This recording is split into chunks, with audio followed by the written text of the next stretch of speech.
Bonjour docteur Monique Pantier, merci pour cette interview. Dites-nous à quoi servent nos poils. Bon, premier élément, ce que tout le monde remarque, c'est un élément de différenciation sexuelle.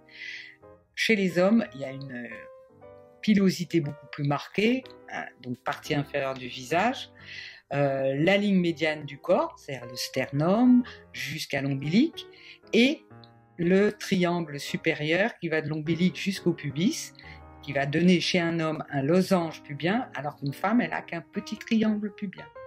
Ainsi que sur l'aréole des seins.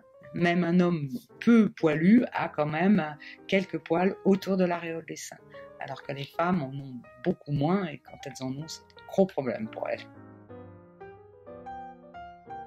Deuxième point, une régulation de la température par un mécanisme assez complexe. Il ne s'agit pas d'être protégé du froid. Ah bon ? Non.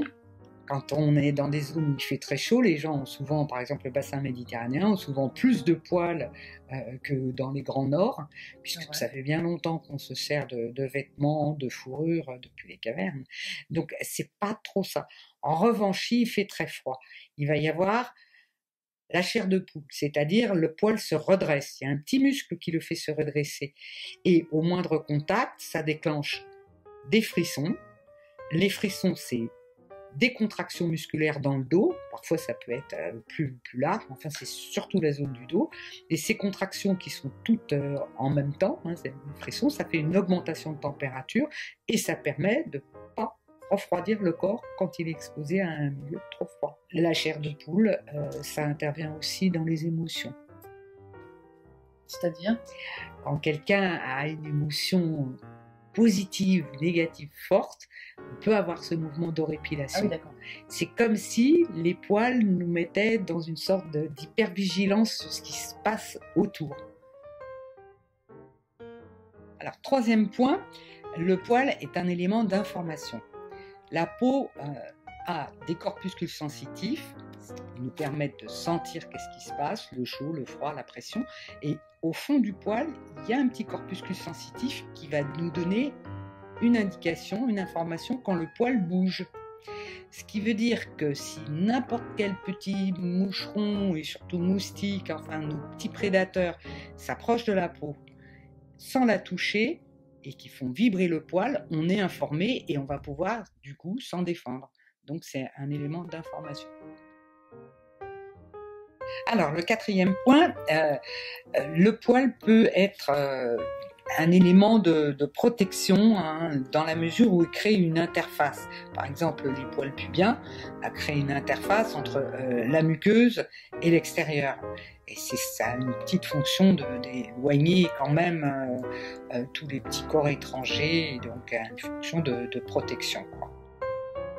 D'autant plus que les sous-vêtements maintenant sont synthétiques, donc concrètement, on ne les fait pas bouillir, on ne les repasse plus, donc il y a des germes qui restent. Les jeans, c'est pareil, on ne les repasse pas, on ne les fait pas bouillir, en plus c'est un peu rêche, et c'est bourré de germes. Donc de fait, quand on n'a pas du tout d'interface, on a une augmentation des petites infections. Quand on pense qu'on transpire plus à cause des poils, c'est pas tout à fait vrai. La plupart du temps, les poils ont plutôt une fonction de drainage de la transpiration. Un tiers des glandes sébacées qui font la transpiration vont se jeter dans le poil, mais les 2 tiers sont à même la peau.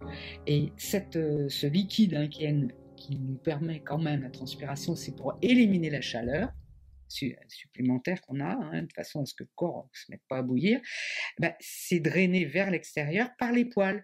C'est aussi très net au niveau des sourcils.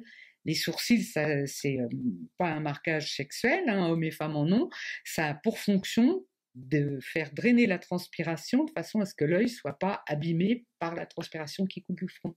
Donc c'est un drainage. Et c'est pas parce qu'on en a plus qu'on transpire plus ? Non. Alors ça peut créer une sorte de microclimat où les bactéries vont se développer plus, mais enfin ça sous-entend qu'on se lave pas, quoi. D'accord. Mais quand on se lave, il n'y a pas de problème. Dans certaines zones du corps, notamment les aisselles et le pubis, se rajoute, se jetant dans le poil, une petite glande qui donne un marquage de notre odeur, différente d'une personne à l'autre. aussi différents que les groupes sanguins, voilà. Donc chacun a un marquage d'odeur. C'est peut-être ça qui fait dire aux femmes qui s'épilent que elles ont moins d'odeur parce qu'elles retirent un tout petit peu l'impact de cette glande, mais je ne suis pas persuadée. Alors, c'est une petite glande qui se jette dans le poil et qui va former un petit film lipidique, c'est-à-dire gras, qui va sortir du poil pour aller se mettre à la surface de la peau et qui va faire une protection que aucune crème, aussi sophistiquée soit-elle, ne donnera. Alors évidemment, quand cette glande sébacée, elle s'emballe, c'est pour des raisons souvent hormonales, ça donne de l'acné, mais quand elle s'emballe pas, c'est la meilleure protection qu'on ait. Merci docteur Monique Pantier pour toutes ces informations utiles sur les poils. Plus d'informations sur épilation-électrique.org et à bientôt pour d'autres vidéos. Ciao ciao!